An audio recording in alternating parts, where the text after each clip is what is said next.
Paano mo masasabi na healed ka na sa healing process mo? Yung tipong 'pag nakikita ko siya na kasama niya na yung bago niya, hindi na ako nasasaktan.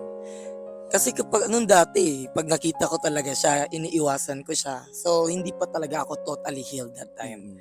Pero ngayon nung nakikita ko na siya, na kasama niya na yung bago niya, na masaya sila, parang happy na din ako na masaya siya sa iba, yung gano'n.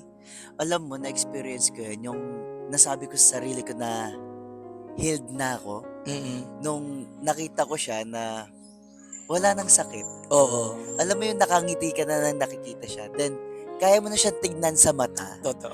Unlike before na hindi ka pa nakaka-move on sa kanya na parang ayaw na ayaw mo siyang makita kasi nga nasasaktan ka pa rin.